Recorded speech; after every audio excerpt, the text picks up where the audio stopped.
award-winning and Man Booker longlisted author Louise Dean from Cranbrook is my guest tonight. Our final conversation of the week. Lovely to see you. How are you? Thank you. I'm very well. Thanks for having me. Nice to have you here. Louise, just tell us a little bit about your life and how your life story really started in terms of writing books, because for you it was a kind of moment, wasn't it, where you were working in advertising, you just started writing. Well, as I was saying to you before, I was writing casually and rather badly, and I'm still doing that today. I think the wonderful thing about writing is that you are always learning. It's always new. Every novel is new. Every day is new. It's a constant process of being awake to the world around you. And that's what's beautiful about it. Writing as well, those who have come on the programme who are authors, those who are just starting out as well, who maybe had their first couple of books, you know, it is something that seems to be either something you do because you feel there's so much to get out and you need to have that event, if you like, of how to do that. Or it's something you've always done, you know, from a young child. You've written in diaries and you've written down little moments in your life. You're a people watcher where you enjoy seeing stories sort of almost emerge. Yeah, I think a little bit the latter. I mean, I was an only child and I didn't have brothers and sisters, and I remember entertaining my mum when she was vacuuming by telling her stories, quite sort of improper stories about what the Cindy dolls were doing. And I think that's that's where, you know, my storytelling began. So yeah, I wouldn't say that, you know, I always had a book inside of me that I was just desperate to get out. For me, it's a process of failure, but also self-erasure.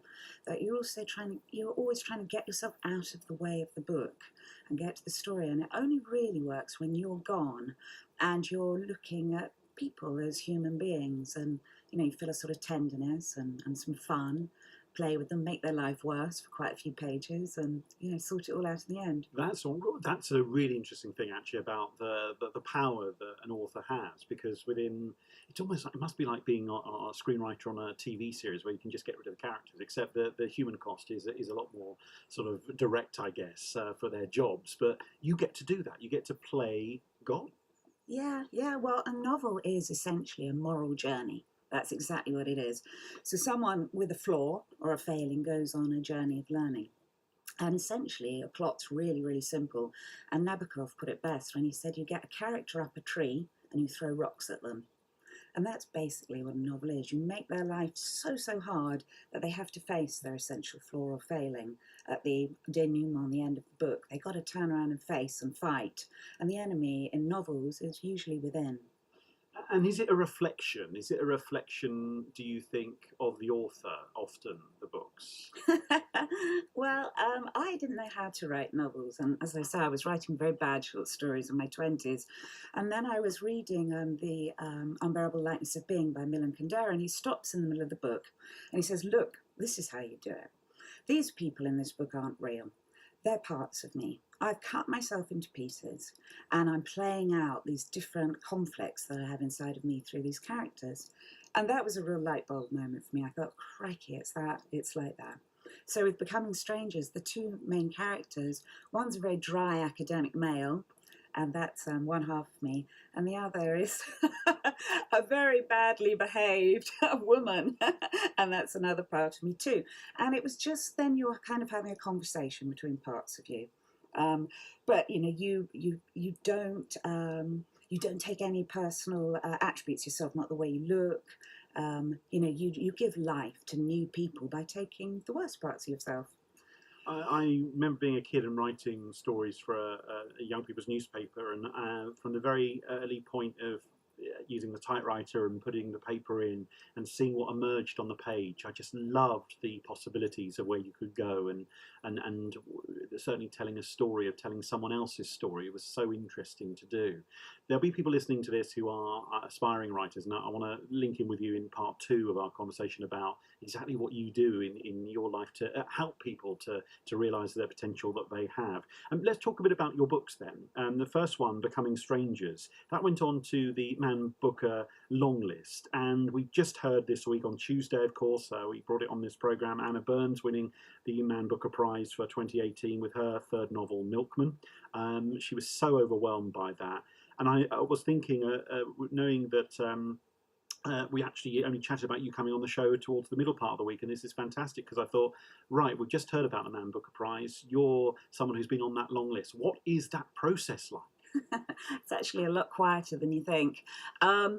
It was nice. I mean, I was Becoming Strangers, I'd worked very hard on to get it where I wanted it. And like every writer, I'd had a couple of novels that I put in my drawer before. So I'd done the work. And it won the Society of Authors Betty Tress Prize, and it won another prize for Prize Maurice. So I was a little overwhelmed. It was also on the Guardian's First Book Award. And so it was really racking up quite a lot at the time.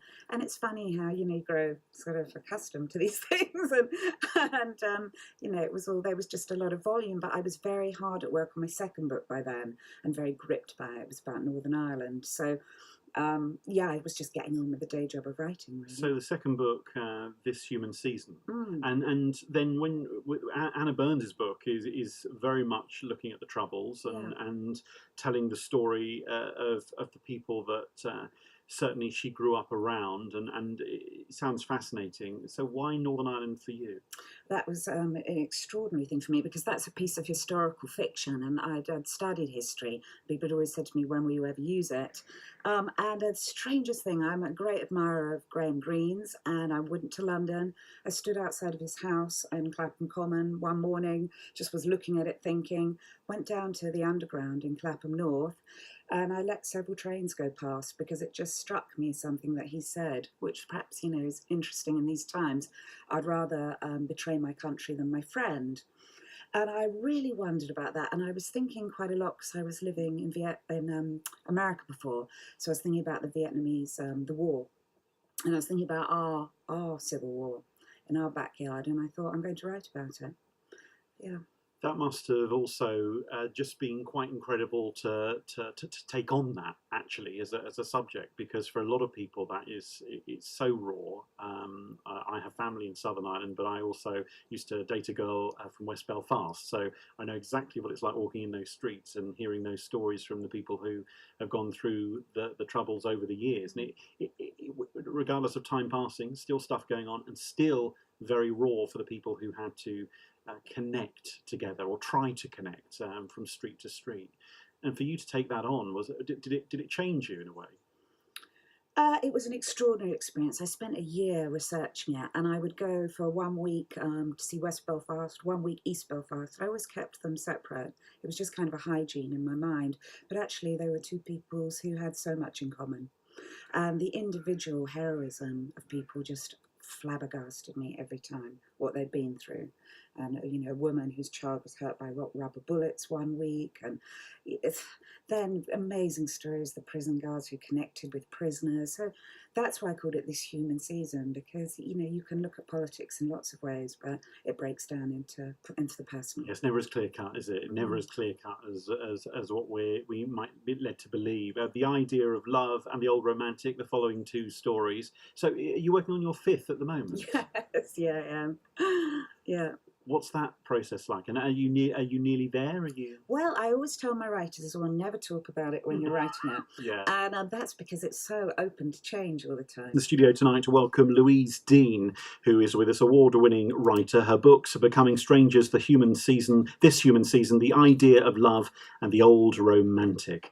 I've been reading a lot on your website, and lots that you've written over the years, and you quote a lot of people, which I love. Something particularly T.S. Eliot calling the infinitely suffering thing. Can you explain what that means and how it links in with writers then? Yeah, the infinitely gentle, infinitely suffering thing. It's a line of T.S. Eliot's. It's the only quote I have on my wall at the moment. And I just think that's the soul of a novel. That's what it's all about, trying to find that common humanity. That's crucial to the job. People actually, I think, who embark on the idea of writing a novel, they either just, I don't know who is able to just go for it and it all works out really well. There must be someone. But for a lot of people, it is about pain. It is about going through a bit of a, oh no, this is awful. Why did I do this? I'm just going to rip it up and start again. And I feel it's often, from many writers who've sat in this studio, it's almost testing yourself and your willpower more than anything else. Well, it takes 90 days to form a good habit, they say. It's a little bit like running a marathon. There's a great book by Murakami which compares writing to running, and there is a bit of sort of pace to it and stamina. The Novelry is something that you have created. It's an opportunity for people to exchange online, to talk about work, to get writing into the place where perhaps it should be. Something that you set up. Can you take us back to the beginning of where that idea came from? It's a bit more regimented than that, really. I think my writers think of me as a cross between Mum and Sergeant Major. The idea came from because I wanted to kick my own behind a little bit and move my productivity up. And I think that writers can be in danger. You wonder and wonder and wonder in the dark, and you end up navel gazing and going in circles. I wanted to open a space for writers where they could get feedback from other writers. Good writers. But I also wanted to get a novel done. And I read a quote by Stephen King saying, write it in a season. And I thought, well, that's Stephen King. He knows a thing or two, And so I said to a great writer friend of mine, look, it's time. I'm going to get it done. And I'm going to write it in 90 days. He said to me, you're mad. And he'd opened up the correspondence by asking about my health. So he diagnosed me as mad. I said, and what I'm going to do is I'm going to take a lot of writers with me. So then the bookseller very kindly posted and said, this mad writer, and who wants to join her? A lot did, and with me they got their novels done. Now, you have written your 90-day novel. It's in draft form at the moment. Yep. I guess that's the point, though, isn't it? It's about getting it written. It's not necessarily about getting it published. That's not going to. That's not necessarily. I mean, we're terribly serious at the Novelry about getting published, and I had a lovely letter from an agent today saying, I want to see the work of your best writers, and we're terribly committed. And my writers are all very, very talented, and the 90 days sorts out, the guys who are in there to be published, because it's a commitment and it's full-on commitment. So yeah, it's important to just crack on with it and get it done. And mine is in draft because I'm reworking it. So it's a first draft in 90 days and you must rework it. And really a novel will be revised many, many times. So look, you mentioned about being a kind of sergeant figure as well as a mum to your writers. Does that mean this is kind of like a boot camp? Yeah, absolutely. Yeah, but it establishes a writing habit, and you have to write daily as a writer. You have to get in that habit. But I have writers who are published. Some of my writers are published by Penguin, and they use my method. They're full-time writers, very well paid, bestseller lists. But they use the method, which is very simple, an hour a day, because it puts you under pressure and you have 23 hours to think it through before you write. So the quality is much better than if you mess around all day.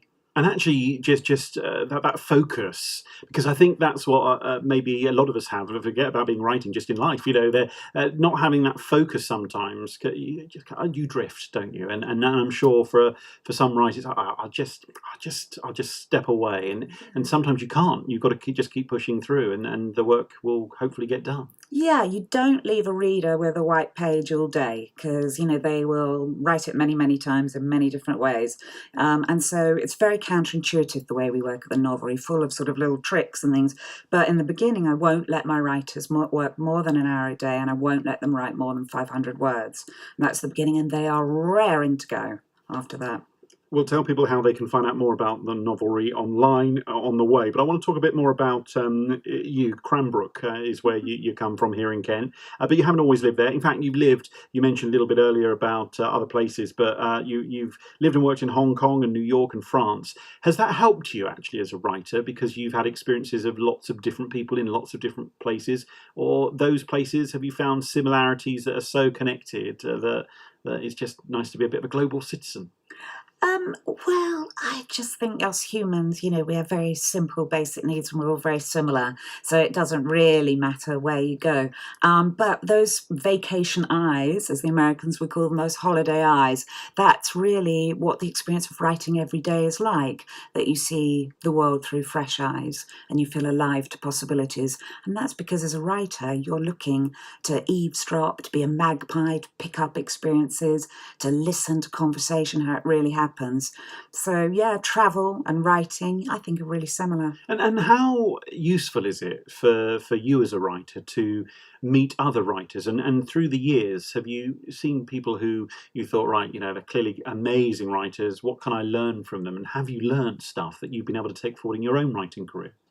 Yeah, I mean, it's very interesting to me that good writers don't think they're good writers. So the first test for me is if someone thinks they're a good writer, they're undoubtedly not. So when writers turn up for me and they say they're bad writers, I think, great, we can work with that. And the great writers that I've had correspondence with and met and know tend to be sort of very pithy, because words are quite expensive. That's a lovely thing. Yeah, you haven't got time to waste with words. That's brilliant. And you'd rather be writing generally. I mean, Yeah. most writers, it does become an addiction. It's like a love affair, and you'd almost always rather be writing. But the experience of hearing from like last night on the program, we were talking about the new Freddie Mercury biography with the Fleet Street journalist and author on the program, Leslie Ann Jones, and she was saying about her family and how effectively the family often, when you're a writer, will get shut out for a bit because you have to focus yourself on what you're doing. You have to get yourself in the zone. Is that a reality for lots of writers that, family life may go on hold? Well, it can't, can it? And I say to my writers, most of my writers are women and they hold down jobs and families, are incredibly busy people. That's why the hour a day is actually viable and works. But yeah, you want to shut the door for that hour. You don't want to be interrupted. You want to get the kids to school and you crack on for just an hour. But that's why you can't say, I'm going to write all day. It's just not realistic for most possible. people. No. And you talk about the next novel, and I know you don't want to be drawn on it because you have this absolute thing with, and I respect that you with your own writer, so you can't come on here and suddenly say, oh, and this storm is happening here, but just the idea of being in a book that you're on a daily basis writing those words, and your own experiences of writing page to page, day after day, and using your own techniques as well to focus yourself. It must be so exciting when you get to that point where it's like, well, either exciting or a damn relief when you've got to the end of that process for that particular book. But then you think about the next, or maybe it's already happening. Maybe they're the notebooks that you've got where you've got a few ideas that are waiting for the next 3 or 4 or 5. Well, we always think, because this is how we're driven as humans, when I get to the end of this, I will be a happy person, I will be a successful person, I will be satisfied. But actually the joy, just as with so many things, is in the middle, in the process. And I say to my writers, success and failure, as we've been told, treat those imposters the same, but nothing will ever be as good as being in the middle of writing your book. It's been such fun having you on the show. I really appreciate you being with us. If you want to find out more about the Novelry, where do they need to go? Thenovelry.com. And over the years, you mentioned about a number of authors who have done so well.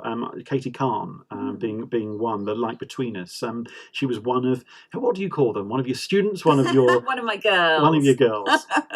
Is it primarily women, though?